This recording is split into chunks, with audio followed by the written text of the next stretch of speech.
everyone. We're United by Rice, where we talk about everything APINH. My name is Junko Goda. I'm an actor and also Japanese English interpreter, mostly in the entertainment industry. And this is my co-host, Ben Lee.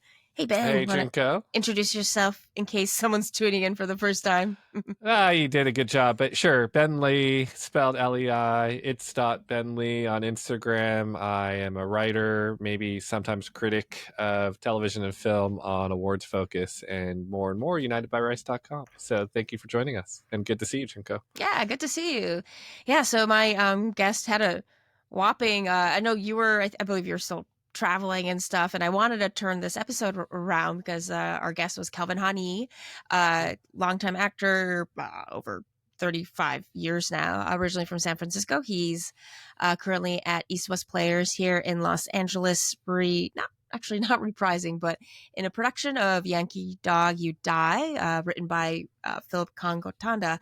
And it's a two-character play. One is an older Asian American actor, and the second character is this newer, younger Asian American actor. And Kelvin, back in 1988, when he was in his 20s, actually played the role of the young Asian American actor, and the older one was Saab Shimono at the time. And now, in 2025, for actually East West Players' 60th anniversary season this year, kicked it off with Kelvin now in the older role. Delved into what like artists who are Asian, specifically in this, what kind of the realistic choices there that we are faced with, about taking jobs, not taking jobs. And the play is also still set in 1988. And so in that context, we're, kind of kicking it back to like Anime Wong, those would have been the OGs. Like, to me, Kelvin actually isn't quite the OG. I still see Mako, who already passed away about 10 years ago, but he was in whatchamacallit, Mel Gibson's was it Thunderdome? Oh wait, no. Mad Max Thunderdome? Wait, was he Mad? Oh no, sorry, no. He was with Arnold Schwarzenegger. Conan. He was the old sagely guy. Mako was the sagely guy, and in Conan the Barbarian. And he was also Mako had also originated the voice for one of the characters in Avatar, the Nickelodeon animation, like Pat Morita. Like, to me, those people who are partially past are the OG generation to me. What is the world you're bringing us into when you say OG world? Are you talking about the Japanese male actor? What are you talking about? I think just Asian actors? Yeah, just the generations of Asian actors. Sure. Because in the play, we're kicking it back to Anime Wong, which for us in 2025, she's like encapsulated in a quarter. That's a little bit too, like our grandparents would have had to see them. So I'm, I think we're asked to remember who are, we might not know, we might not have ever lived in the same age as Anime Wong, but who are our OG actors and artists right now. And it was a good reminder about that. If I recall, there's a film being made about her that is supposed to star Gemma Chan, right? Does that sound familiar? Yeah, it does sound familiar. Okay. I'm not quite sure what happened.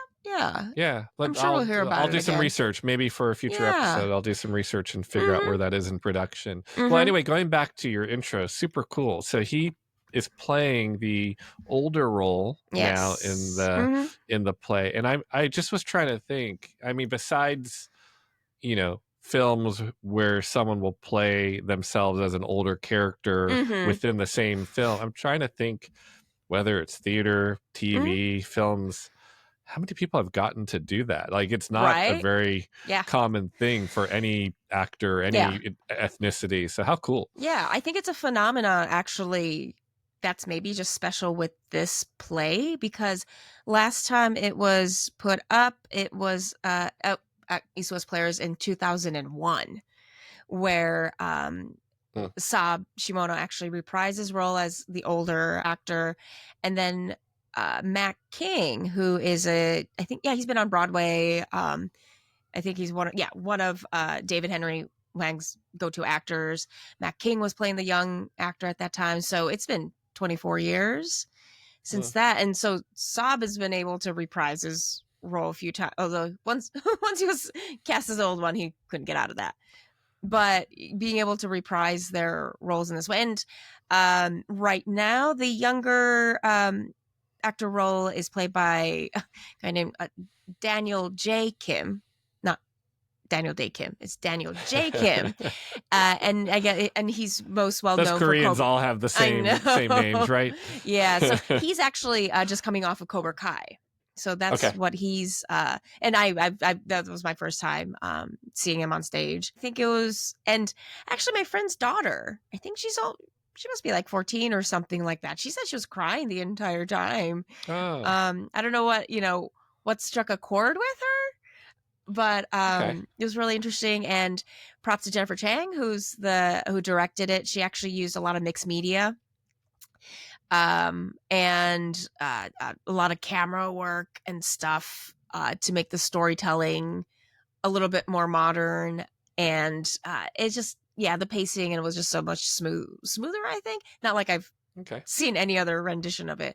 But so there's a couple more, I believe, on East West, if anyone is in LA, I believe East West Players on their socials just put out some sort of discount code or something like that for the rest of the show, so you can always check that out.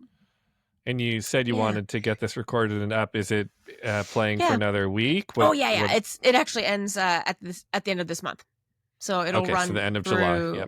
Through July. So if this recording will be up during its third week. So 2 more weekends left. Yes, theater, it's theater. It's only around for a limited time, and you only get to see it if your butt is in the theater. So Yep.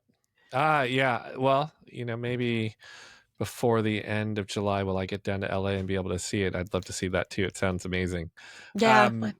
Well, what else is going on? Have you been taking advantage of your Netflix subscription? And actually, we never did talk about the last 10 minutes of Squid Game, and therefore what you thought of the overall season or series. Even. Okay. I was not completely on board with the last, that last bit. We'll see. I thought it was a little bit displaced.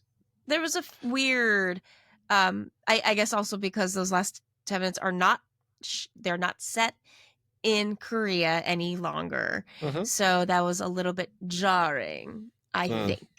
The melding of the Squid Games that we know and the Squid Games that they want to introduce kind of mushed, and I'm not sure if that mush worked out, but it was literally just like a teaser for the fans. So who knows? Some folks I've talked to also didn't love the end of Squid Game 3, mostly for the outcome, right? I think, and I told them, like, you were expecting a happy outcome, like what? Yeah, I know. What, what were you expecting? And one lens I told them to look through is like, well, what if the show was meant to be told through the front man's viewpoint? Would you think of it differently? Because I think then his journey to the States to find Jihan's daughter and whatnot actually is kind of an interesting storyline. And obviously we're not going to see more of it, but I still enjoyed Squid Game. I think it's just such a phenomenon, and I haven't checked lightning in a bottle. Yeah, and I haven't checked the Emmy nominations, but just the quality of every part of that production, the sets, the music, the sound, and then of course the acting outside of the VIPs, who are always just weird. Although they were less weird. Less weird, although I heard they were dubbed actually. I could see that. Who knows? Yeah. But they were, you know what I'm saying though? They were less weird. It was jarring the first time we saw them. Yeah, maybe because they gave them more time to breathe, and they were a couple younger, Asian women, I think, right? Yes, so yes, a little bit less weird. It sounded like they actually got like real actors in this time. Yes, maybe, I guess. I don't know. You watch Anyway. anything else? You watch anything else Oh, recently? K-pop Demon Hunters. Yeah, I Oh, do you like finally saw it. that. Yeah, yeah, Yeah. yeah. Yeah, the song is really catchy. And now it was like they're talking about on KTLA. And apparently like the song itself, the album is in like the top 3 or 4 like internationally right Yeah. now. So Yeah. Phenomenal. It's like the Korean version of Frozen, right? When you have like yeah. animated characters Mhm. and fictional bands that are like Yeah. topping the charts. Yeah, so what I really liked about K-pop, it has that did you watch Red Panda? Yes. Yeah, so it has a Red Panda feel Yeah. or it just has like that nice stamp mark of like female creators behind it and Hmm. very much like moments that are shared with just girlfriends when you're tweens Yeah. kind of thing. Um that or maybe they're older in K-pop. They are older, but yeah, I appreciated that like kind of go to like Red Panda will always be like my go to like background. I just need something in the background. I'll put on Red Panda will be one of them. So, Uh, Hopefully we'll get someone who had something to do with that show on mhm. eventually, which will force me to do some research. But this may not be an accident. I do, for Hmm. some reason, I want to say that some folks that worked on Red Panda also did have something to do with K-pop Demon Hunters. I wouldn't be surprised because that one's Yeah, Pixar, Demon Hunters is Netflix. So I don't know. They're animators are always they're yeah, trading places or they're being yeah, rented out by their sure, respective companies anyway. But anyway, yeah. yeah. So my interview with Calvin is quite long. So Well, we should get into it yeah. then. So everybody enjoy the conversation with Calvin.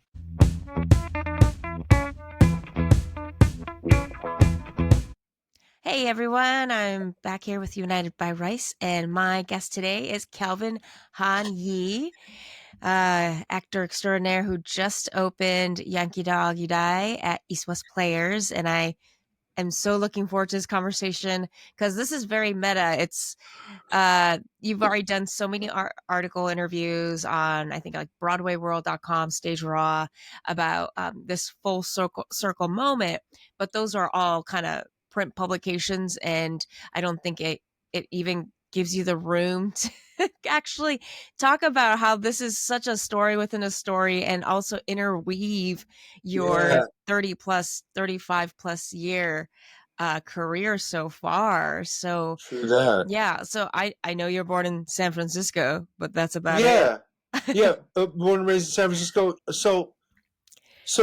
In 1988. So this, this play Yankee Dog You Die. It's a two-fisted play. It's two characters, one a younger Asian American actor and one an older Asian American actor. It premiered in 1988, and in 1988, I originated the role of the younger Asian American actor who is very, um, uh, who is very sort of woke. In Hmm. 1988, we didn't have that word, but Right.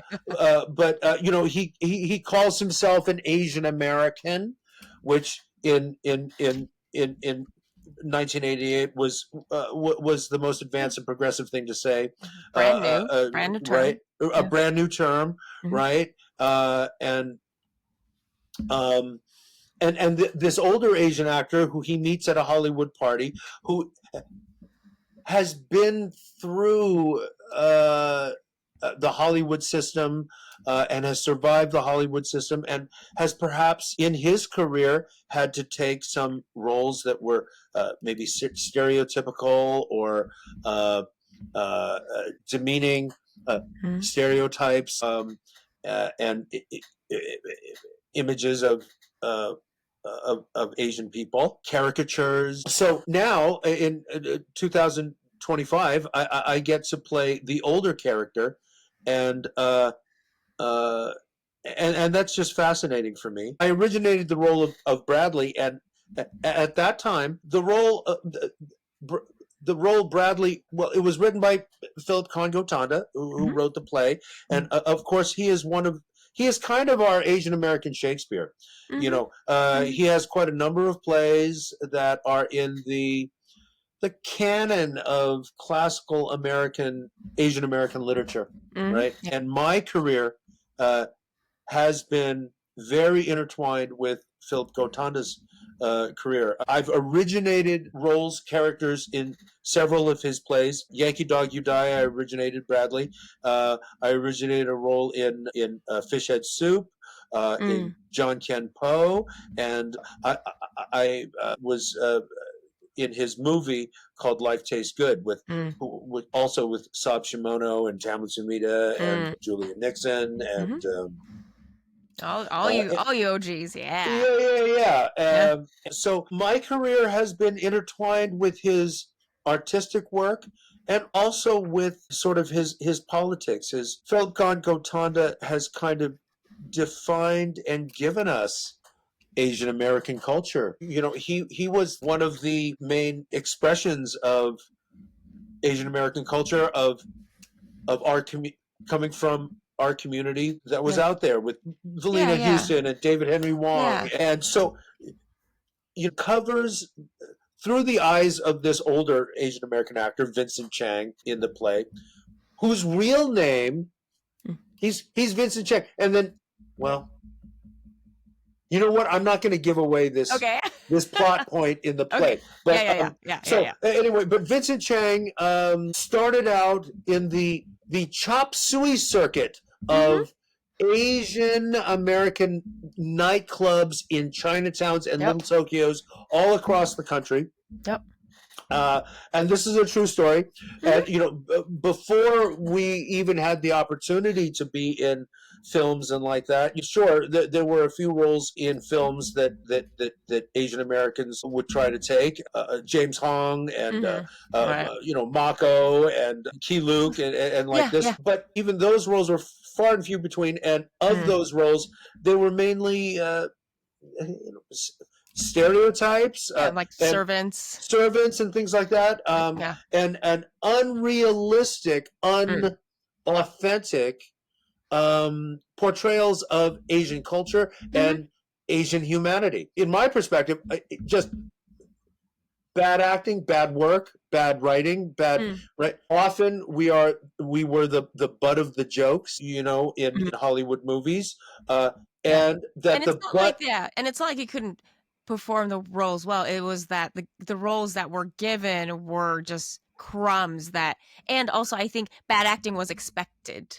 Absolutely. Right? It was. Absolutely was. Because it's the white man's idea of what we are. It's the white writer's idea of what we are. It's not coming from our truth. It's not coming from our writers and our community. It's coming from white writers. I remember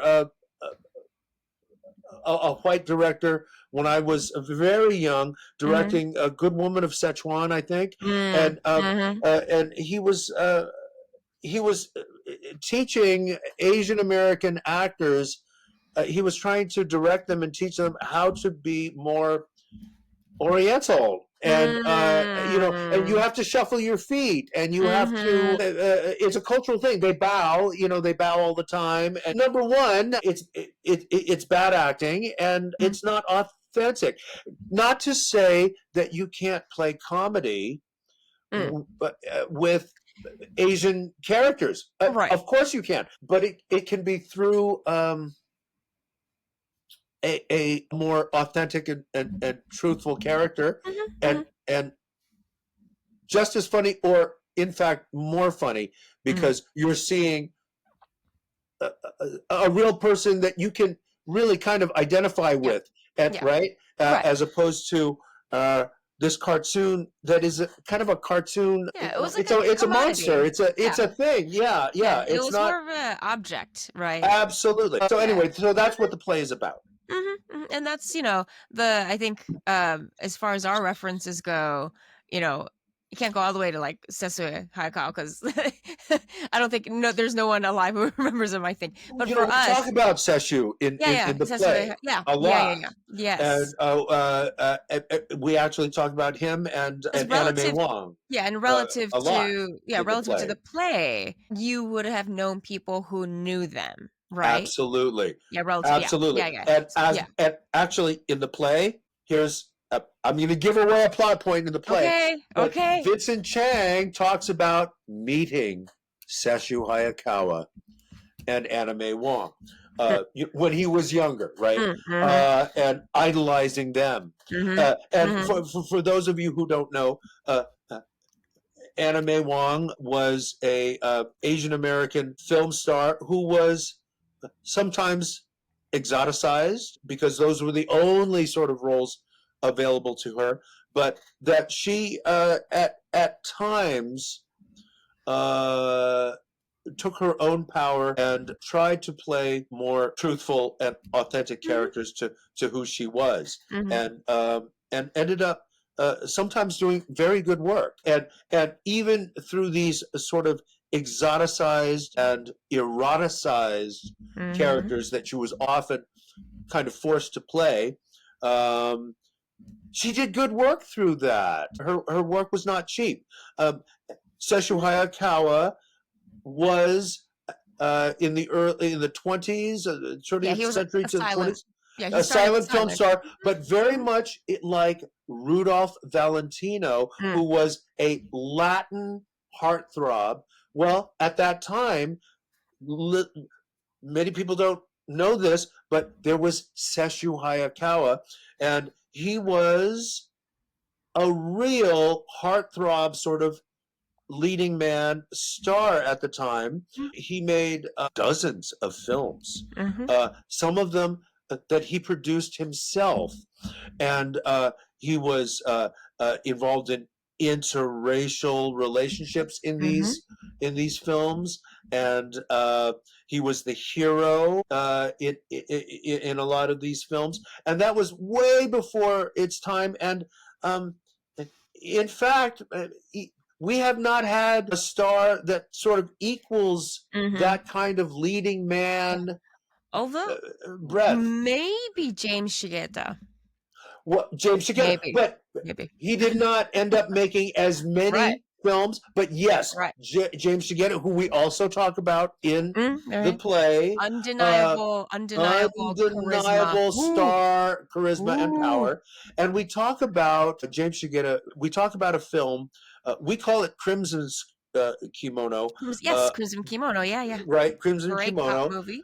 Great cop movie. But he is the leading man in this. It's a sort of a L.A. noir, film noir. A lot of Little Tokyo at the time. Apparently, it's one of the rare footages they actually shot during an actual Nisei week. So absolutely, that's one of the rare. It's a great scene. Yeah. Yeah. Of what it was actually like then. So a lot of this is talked about in Yankee Dog You Die, and and we say that these Asian American actors that went before us, they built a mountain. Maybe it's a mountain of slipper-toting geishas and Charlie Chop Sueys, but it is also filled with forgotten moments of extraordinary beauty and artistic wonder. That is a quote from the play, and so we cover both sides of our history of representation in the American media, all the way from the stage to early films, then to the golden age of Hollywood.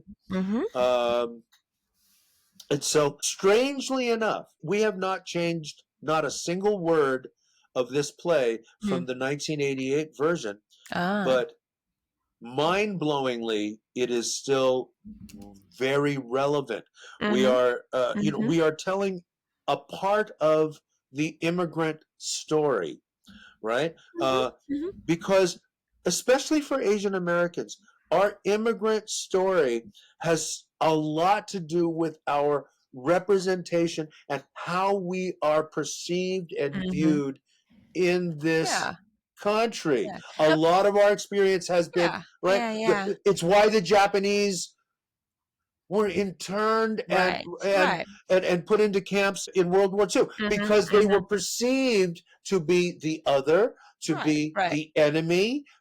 And we talk about this a little bit in the play. And let me just say this. We are doing this play at East West Players, which is at the David Henry Wong Theater, which is an old church. It's a historic landmark in Little Tokyo, in Los Angeles, where Japanese Americans were lined up. It's the bus stop to get on the buses to take them to the internment camps, to the concentration camps in World War II. Okay, okay. So we are doing this play in this place, and we stand on this ground and we tell our stories now. You know, from this place. Okay, and we are. Let me just say this: we are right across the street from the federal building in downtown, right across the street. We're going through our rehearsals, and outside we're hearing helicopters, we're hearing explosions, we're hearing people screaming, we're hearing rubber bullets being fired in people's faces. So this is mind-blowingly relevant. It's a moment. It's this moment, and here we are. And so, here we are. Come and see this play because it's very relevant, and you will be inspired. In 1988, when we did this play the first time, we premiered it at Berkeley Repertory Theater, and then we did it. And then we did it at LATC down here in Los Angeles with Saab Shimono. Yes, and I saw he came to opening, and we had he's doing well. Oh, he's doing very well, and we just had a tearful reunion of love. I love this man. He taught me so much. Oh, he taught me how to take a curtain call. And Saab Shimono. I got some Saab questions for you. Oh, yeah, absolutely. You can ask them. Excellent. But he taught you. What did he teach you about? Okay, so listen. Yeah, the first time I met Saab Shimono at Berkeley Rep, first day of rehearsal, we're going through. We're talking about what the dramaturgy and this and that, and he takes me aside and he says, "Kelvin, the most important moment in the whole play is curtain call."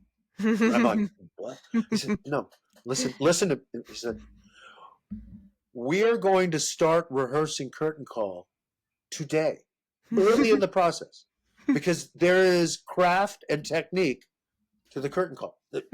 Okay, I'm serious. Okay. He says, so we're going to start practicing it now. And because this is what, because the curtain call, that moment when the audience is clapping,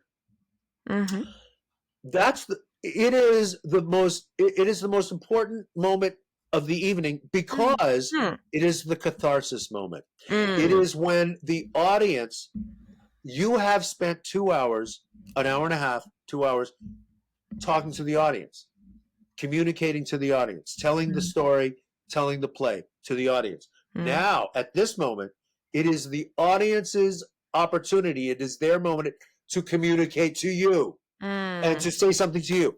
And Saab said this: we owe it to them to listen and to take in what they are giving us, what they are communicating to us, right? I mean, all through the evening of the play, I, as an actor, when I'm doing live theater, I'm always listening to the audience because it is the reason why we do live theater, because we are literally playing with the audience. When the audience has a reaction, I gauge that reaction, and I'll hold for that laugh to let the audience have that reaction and experience, and then we go into our next line, right? The conversation. It's the conversation with the audience, okay? So Saab Shimono says, this is the audience's moment. This is their monologue to us. We owe it to them to stand there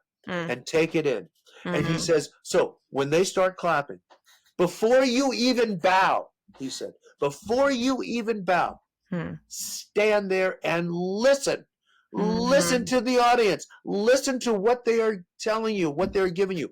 Listen humbly. Listen. Then he says this. He says, you will hear, just stand there, and you will hear the audience, the clap, the applause start to rise, okay?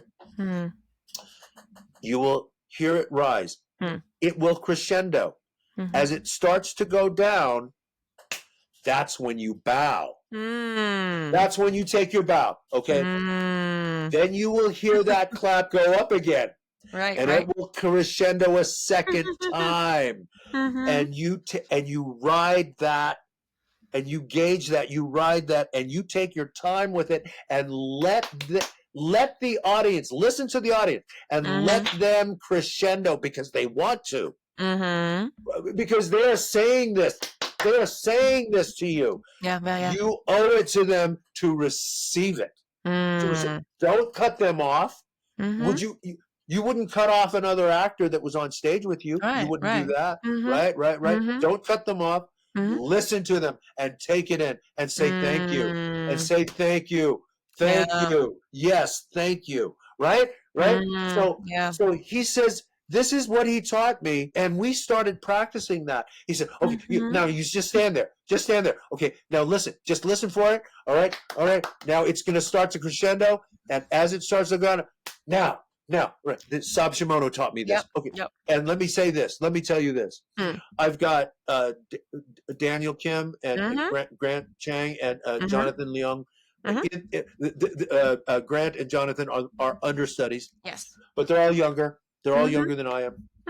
Yep. So I am passing along these lessons to the younger generation. Saab Shimono's curtain call. I am teaching this to the younger generation. I am passing this on because it is brilliant. It is wisdom. It is wisdom from a guy that's taken a lot of curtain calls, who knows how to take a curtain call. So this is what Saab Shimono taught me in 1988, and I am passing this along.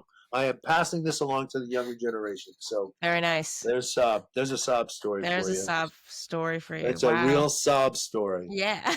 And that's why when I saw him on opening night, he comes out on stage, and I posted this on my Facebook. You can go and take a look at it. Yeah. But he comes out on stage, and I knew he was going to be there, but right. Okay, so he comes out on stage. He's like 93 now. Oh yeah, he's old. Okay, but he looks great. He looks great. He looks great. And he comes out on stage, and his eyes were already welling up a little bit. And I looked at him, because I love this man so much, because of the story that I just told you. Yeah. I learned so much from him. He passed along so much wisdom to me, and we shared these magical moments on stage together. So I took one look at his face, and I just busted out, and it was just this tearful moment. And then we had and we hugged and embraced, and he was busting up, and I was busting up, and it was just a wonderful, wonderful moment of artists. And and he whispers in my ear. I whispered in his ear. I said, Saab, I love you, man. And because I do. And he whispers in my ear, says, you did good, kid. It was a wonderful performance. You did good. And how can I not bust up? How can I not bust up? So there you are. So that was my reunion with Saab Shimono on opening night. And it was magical and amazing and historical. And Philip Konyo-Tanda was right there. Was there too, The Asian American Shakespeare.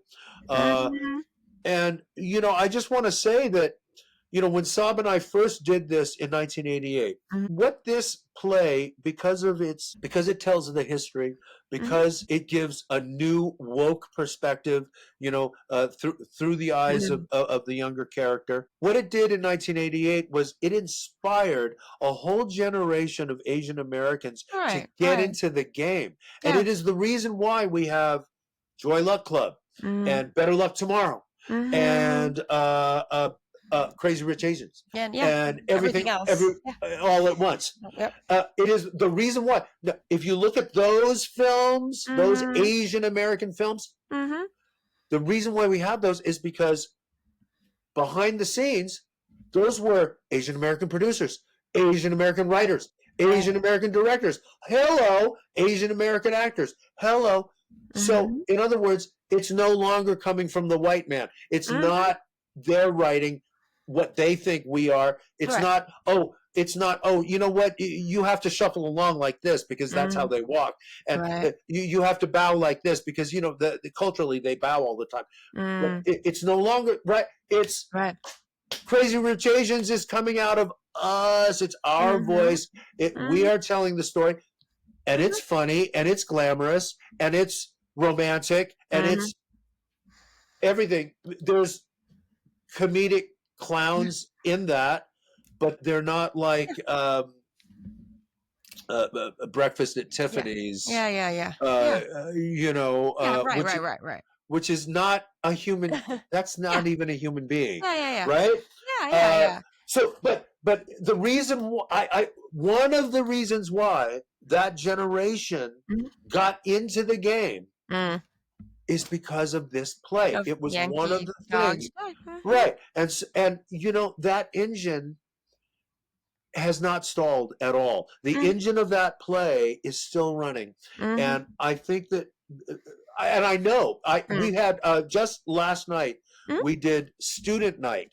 At the play, and so we had a bunch of students, a lot of them from UCLA. Nice. Again, young people, a lot of them Asian American, coming into the game. They're studying to be writers and producers and directors and actors. And they're excited to tell stories and to be artists. So Kelvin, let's back up a little bit. So how did you get into the game when so few were in the game at the time? Because 88, how old were you in 1988? I was like your 20s. Early 20s, 1920. Actually 20s. I was and you know, the character of Bradley that I originated, you have to ask Philip Kongotanda, but the character parallels my life a lot. There is the character of Bradley experiences racism after people see something on television. Then he is walking home one night and people pass by in a car and yell things at him, you know, Rambo, Rambo. You know, there's a history of violence in Bradley's past, and he is not a violent person, and he regrets the violence in his life, but violence has come to him in his life, and that really paralleled my own story. And in what shape was that? Just the environment, just like, because you grew up like in San Francisco. I grew up in San Francisco, like on the streets of San Francisco. Well, you know, I was never sort of a gangster, sort of criminal type of guy. I was more of a lover, partier kind of a guy, and so, you know, I got kicked out of high school. I never went to college. Okay, so I got kicked out of high school for smoking weed. Now nowadays. Right. You wouldn't get kicked out of high school for that. You would probably get extra credit for that. Yeah. But in those days, it was like, okay, it was a big deal. I got kicked out of school. I got kicked out of high school. It destroyed my parents. My parents were... Oh, and relatively speaking, do you have siblings?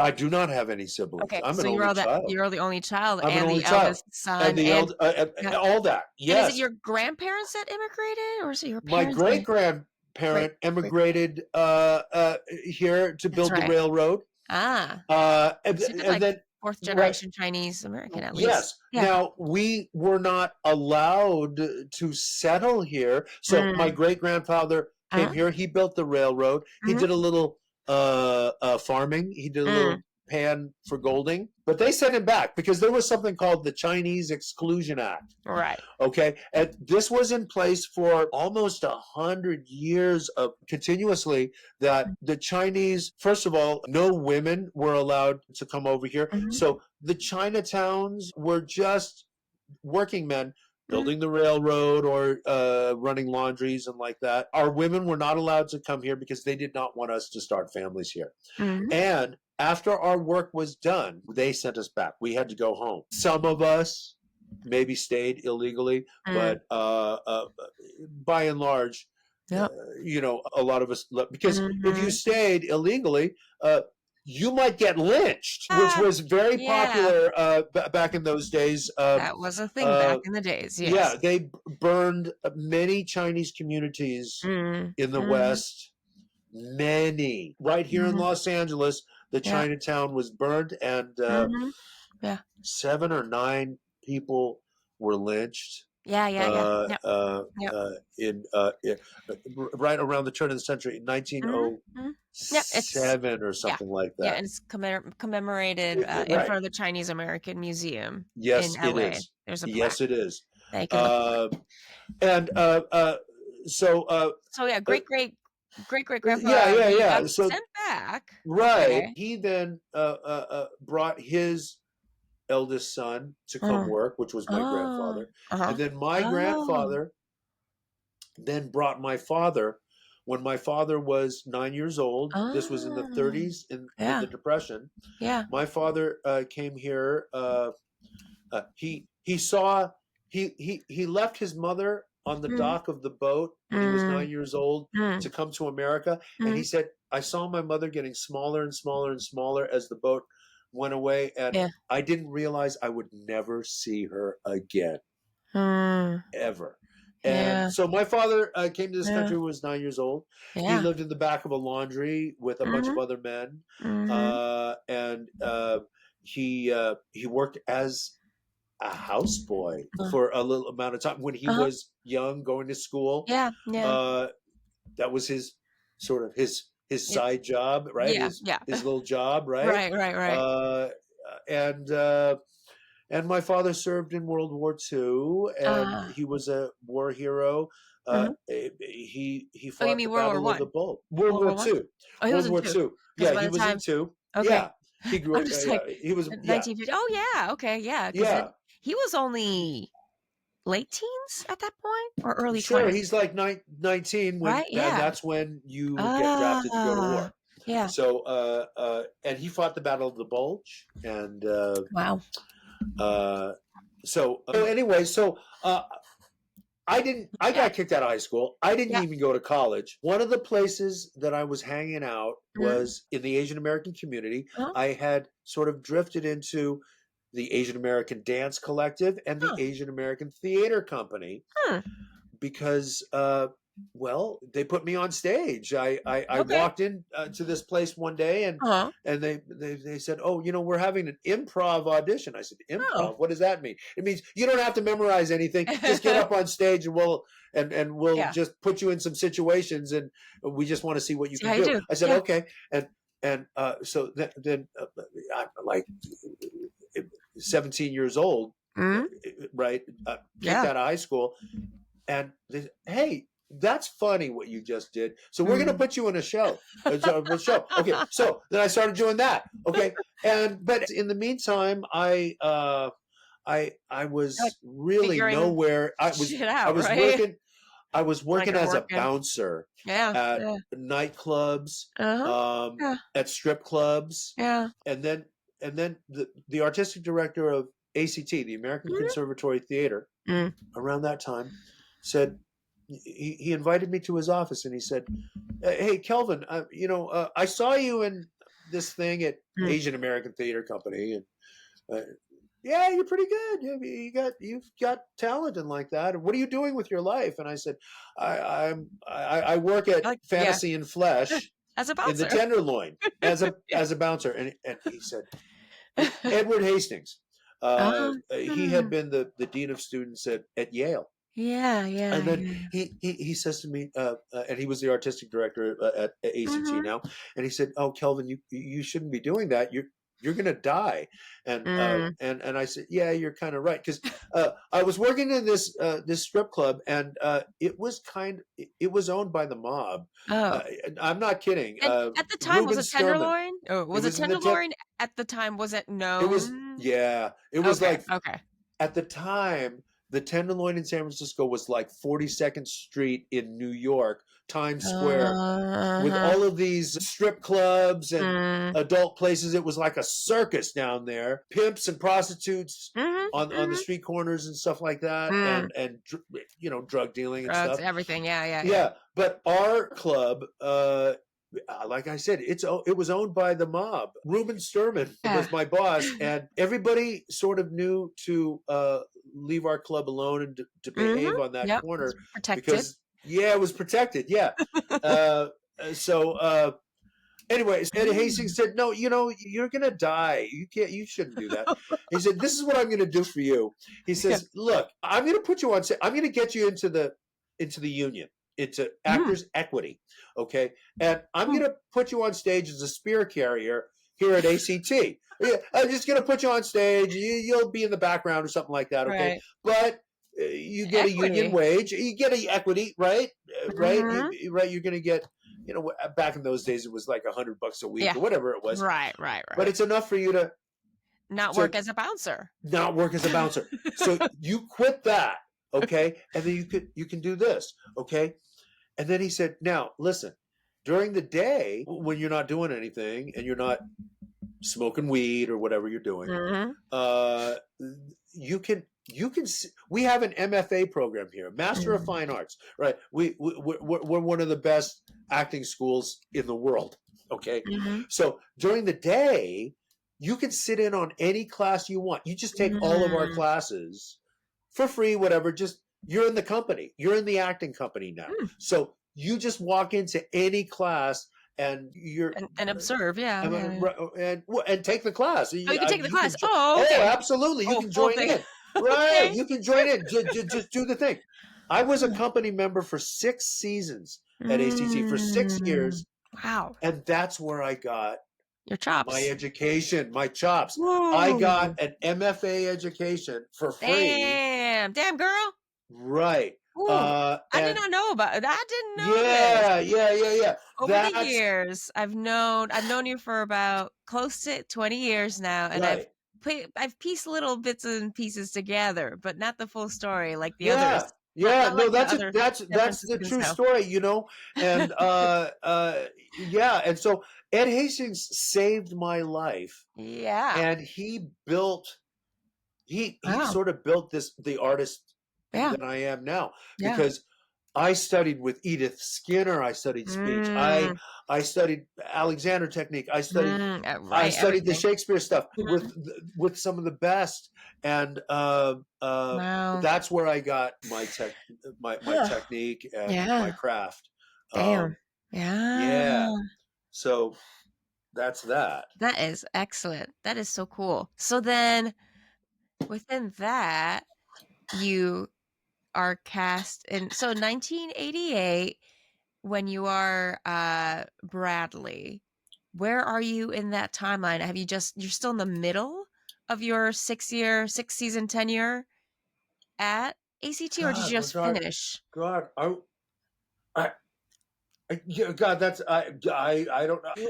It's a blur. I was I might have done a show or two after I did at ACT, but I was sort of ending the ACT thing around that time, I guess. Yeah. You know, I would go back to ACT and do Christmas Carol every year and stuff like that.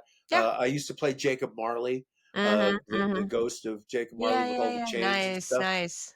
And my trip was, okay, so this was my Asian sort of mindset and culture. So the way I did Jacob Marley, okay, he's a ghost. Okay. Right? He's coming back from the dead to deliver a message, okay? Right. He's suffering in a way, right? Because he's unsettled, right? He can't completely go off to the next next life, to the other.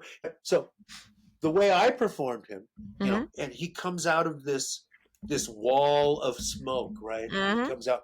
I used, because I had studied a little bit with Buto, which is a Japanese, which is a Japanese movement and dance form that explores human suffering and also sort of otherworldness Even silence too. and silence, Yeah. right? And Yeah. it's movement that is very evocative, right? And ethereal sometimes, and can be horrific at sometimes. So my whole thing was I brought this Buto sort of technique and this thing to this Dickensian, Right. Charles Dickens Victorian story, right? And I thought that was kind of cool. And Yeah, so yeah. that's what I used to do. Now, like, I don't know, there's so many things I want to ask you about. Not reprising, but being part of Yankee Dog again. But at the same time, I don't know.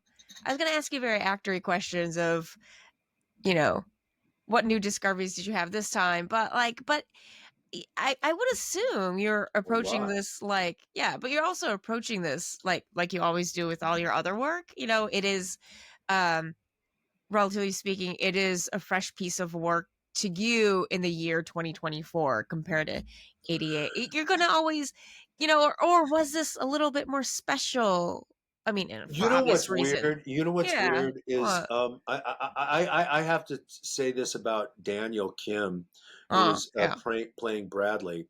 So I'm playing Vincent, Mm. but I hear as I hear him playing Bradley, Mm. all the lines come back to me from Oh. 1988 because I played maybe hundreds of performances of Because you did Bradley San Francisco and LA and runs. LA, and I Yeah. also did a run at Asian American Theater Company in San Francisco a few Mm. years after that too. Mm. Got it. Um, so what's interesting is I have not. I've really tried hard not to tell Daniel like, oh, this is how I did it, or this is Of what I course. think you should do, or anything. Right? I don't Right. want to do that. Yeah. But what's amazing is, as I hear Mm. him doing it, Mm. almost all of his choices are exactly the same choices as I made in Mm. 1988. In other words, they're the right choices, Yeah, and it's in right? the writing, and And that's all that it's in the tip of writing, the hat for the and tip he of is the hat to the writing. discovering exactly the same things as I'm discovering, Mhm. and he plays it very almost exactly the way I played it in Hmm. 1988. So that's amazing, and I love Hmm. his performance, and I Yeah. appreciate it because I'm like, well, yeah, that's the right choice. That's because that's the choice I made too, That's what you're you saying know, in your in my head. head, yeah, You're not and saying any of this. We will not show the okay, you no, but actually, when this you know what I episode mean? comes out, you have to tell Daniel not to listen to this episode until No, after. no, I've already told him this. Oh, I've good, already told okay. him this that your choices they're right because Mm. they're they're they're the same as mine, and you and Mm. and and and he's just a very skilled. He's a Mm. great actor. It's great being on stage with him. He's Very terrific. nice. Yeah, I think I think I'll have to have everyone on separately. But so Jennifer Chang, this isn't your first. This is your second or Yeah, I third did production with Jennifer. with Chalk Rep. I did Yeah. What was it? I saw Death it. and Cockroaches. Yeah, Yeah, written by that's right. Eric Reyes. Lou. Yeah, yeah, yeah. Yeah. So how's it? Yeah, how's it working with this material now with Jennifer? Well, Um, Jennifer, so Lily Tongue Crystal, she approached me at a party. just to pause and back up, Lily Tongue Crystal is the Is the current artistic artistic director director of East West of Players. East West Players. And this is her inaugural It's in her season. inaugural season. Yes. And I went to this party of Mm-hmm. her inauguration. Mm-hmm. It was like she was just coming in. It was a celebration of her being named Mm-hmm. artistic director Yeah. of East West Players, and I think it's a terrific choice Mm-hmm. that the board of directors made. I think Mm-hmm. Lily Tongue Crystal is one of the foremost AAPI NH artists in the country. She has a vision, and I think she is absolutely the right person to lead East West Players. Especially, I think at this time, I think having a woman at the helm of East West Players, I think is a really great vibe. I really do. Yeah, And first time for yeah, the organization to have female. No, second. no, No. Nobu McCarthy Oh no, was duh. artistic director at Yeah, one yeah, time. yeah. Yes, that's right. That's right. But I just think it's a great vibe, and I can Yeah, also already like sort of feel her energy and her yeah. vibe, And and she's it's just yeah, great. and she's coming in with a lot of intentionality Yes, and she is. also communicating that intentionalities. So I went to this party, Yeah. and she comes up to me and she says, "Hey, what do you think about doing Yankee Dog You Die?" And I said, "Oh, it's a good idea." She said, "What do you think about playing Vincent?" And I couldn't believe she asked me that. And Wait, was this party? Was there a lot of people at this party? yeah, it I was a feel like I huge was party. there. Yeah, you probably were And I there. kind of was like, yeah, and there was, Yeah, yeah, I think I yeah, was yeah, yeah. there. And you were very It was over startled. by. Yeah, I was startled, but I took her up on it right away because I didn't want her to Hmm. withdraw her offer, and I held her to it. Yeah. And then a few months later, I said, "You have a director for this?" And she said, "Well, I've got an offer out to Jennifer Chang, Mm. but she's turned me down twice already, but the offer is still out." And I said, "What?" She said, "Yeah, she has to go on vacation with her family and like that." And right then and there, I texted Jennifer Chang Mm. because we are friends, and Hmm. also I just sort of feel that Jennifer Chang is the brightest. Uh, I think Yeah. she's the most exciting Hmm. director working in American theater right now. Yep. I mean, just look at what Definitely. she's done in the last 5 years Definitely. and her vision and the way she does Hmm. what she does, the Hmm. multimedia, the way she plays with time and stuff like that. Mm. I just think she's an amazing director. She's an actor's director. So she was my first choice. I wanted her. So she had turned this down, and I texted her, and she was sitting in a theater in the middle of tech for another Hmm. show, Right, right. and she picked up from me. She said, "What's up? I'm in the middle of tech," and I said, "Listen, you turned down Yankee Dog You Die?" And she said, "Yeah, I have vacation planned with my boys, my family." And I said, "Well, no, listen, you have to reconsider this. It's us."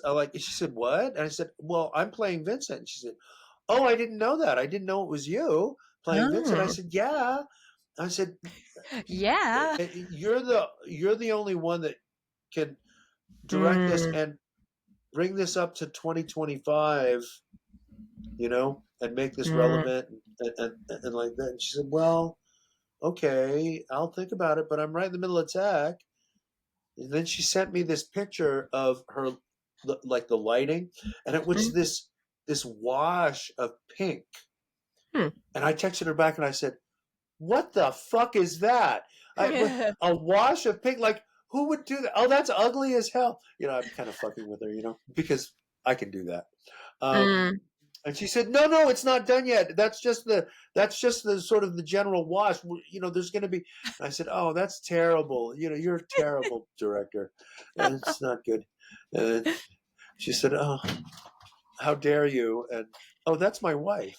Oh, my Hey, wife is there. Margarita. Oh, my Oh, wife got me coffee. Thanks, hey. honey." So I'm so glad I My got wife. to reveal some mysteries I've had about you for Yeah, almost some 20 secrets, years. some stuff. Right. Yeah, yeah. That Well, was I'm fun. glad. Yeah, and I'm glad that I think your generation probably looked to like Saab and Mako.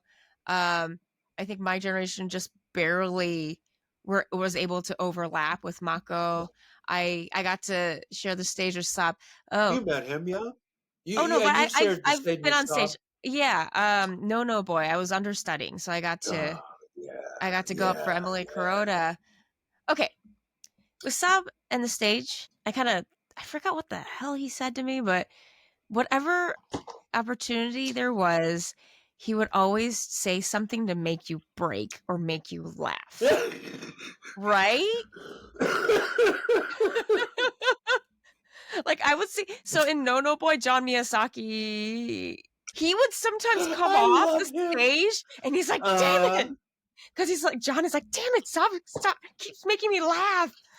That's the constant complaint. Saab is hilarious. He's one of the funniest guys ever. Damn. And he's so silly.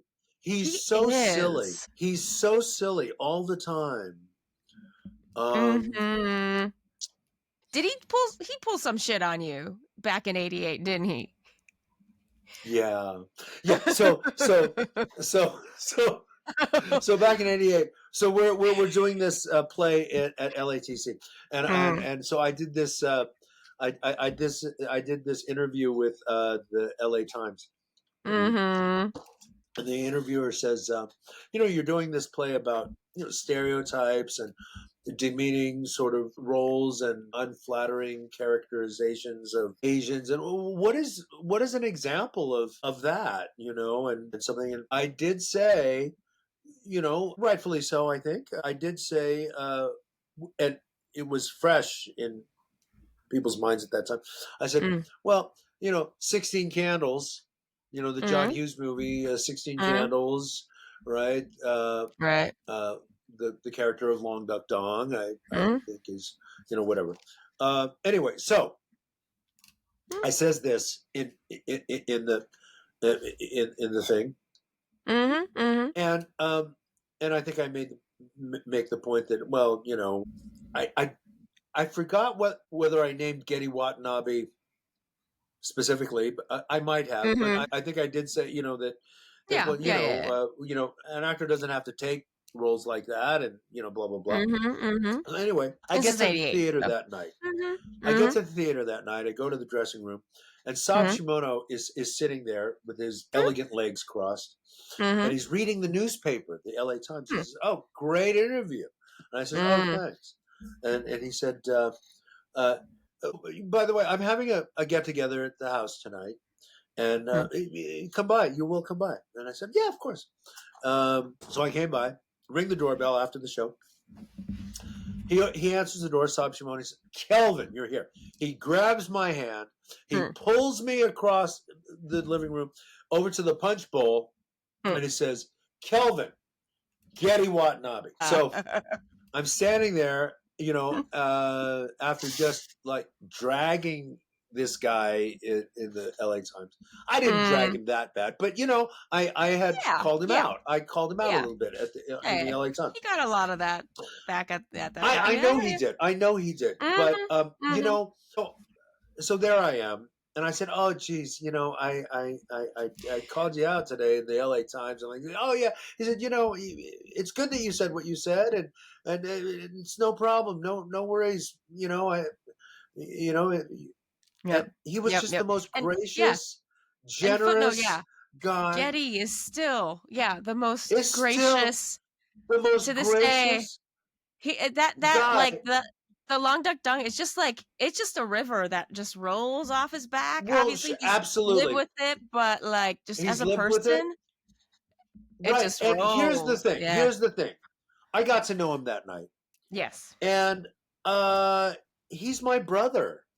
He's my brother. And at that party, I looked around me. That was the Asian American acting community. Everybody was there that night. Everybody was there. Okay. Yeah. All the older Asian American actors, they were all there. And I looked around, and it occurred to me, this is our community. And the lesson that I'm learning here is that, you can talk about people, but you know what? You're going to run into them at a party. You're going to run into them at the audition room, at the audition waiting room. You're going to run into them at the supermarket in Little Tokyo. You're going to right, or on Sawtell or whatever, right. Yeah. This is your community, right, and or you're going to share stage time with them. You're going to be doing a play with them someday. Right.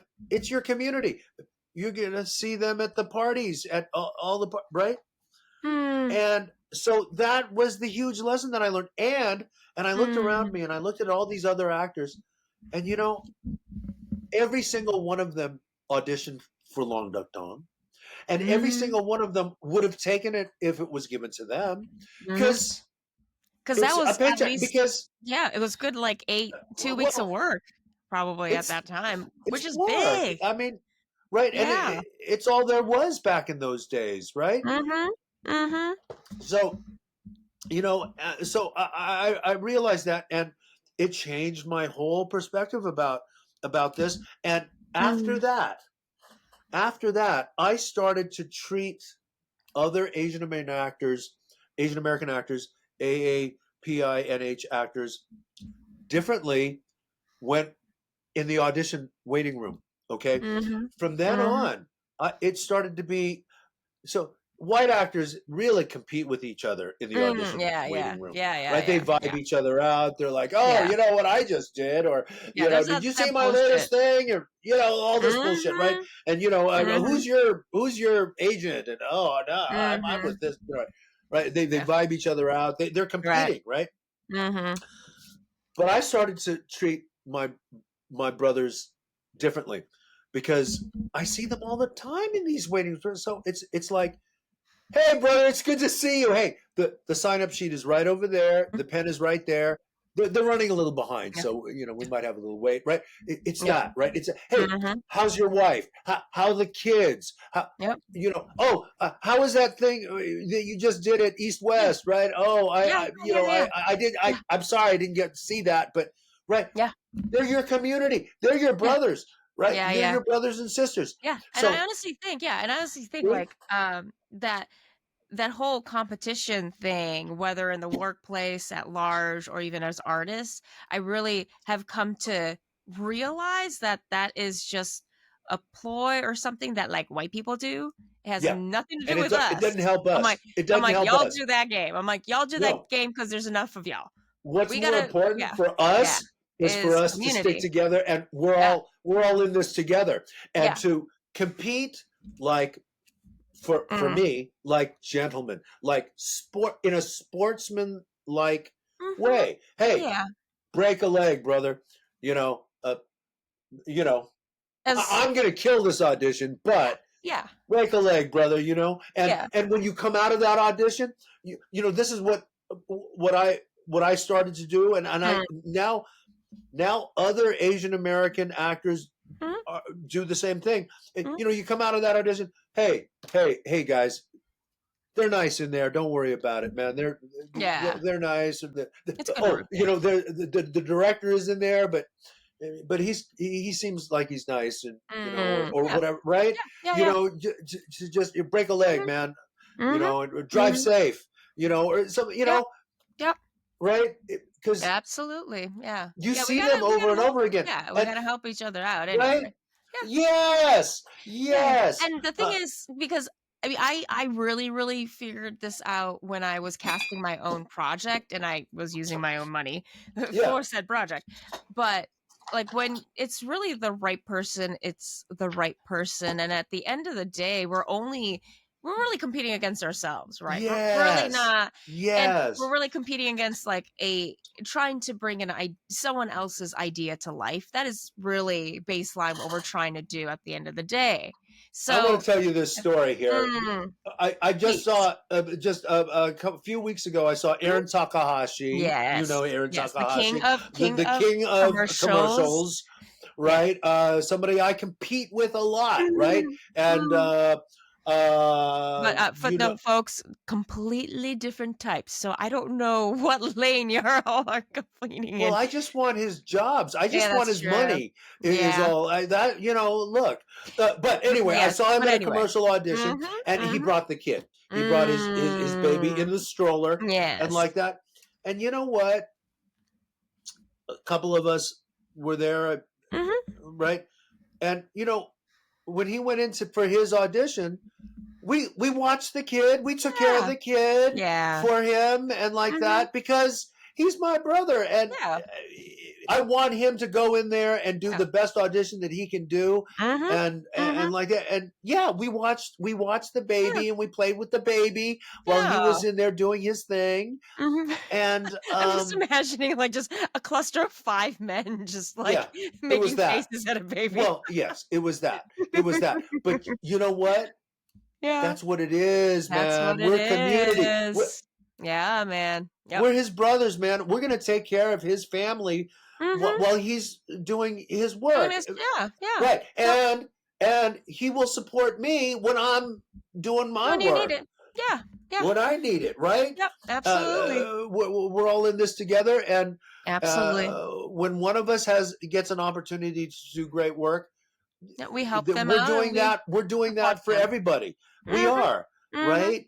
So that's the way I feel about it. And I'm so excited to support you on Monday. Monday's gonna be it's gonna be a good day. Monday's a good full house on Monday. I hope my I hope I hold out, because I'm telling you, this is a lot of work. It's 2-man play. I'm exhausted. My voice is tired. Yeah. Oh, maybe. Oh, I should bring you some lozenges. I'll bring you some maybe mid-run. I'm doing some. I do my Chinese cough syrup. My Yeah. I think Karen Huey told me about that one. Yeah. Yep. I will. Maybe I'll bring a thingy of different remedies and stuff. Okay. Yeah. So all right, we're going into and umeboshi. Umeboshi. Who knows? Yeah. So okay, you're going into your second weekend. So the show runs fully through the end of this month, correct? Yes, through the 27th. Cool. And please come out and see it, because it is a limited run. It's not going to be here for very long. And it's the theater, so once it's gone, it's gone. It's not reproducible. There is no hit play and reproducing, so you got to get people are loving it. We're getting great reviews. Yeah, we're getting great reviews, and the audiences are loving it. We're getting standing ovations, dude. I don't want to brag, but we're getting standing ovations. Okay, people love this. It's a lot of fun. I'm excited.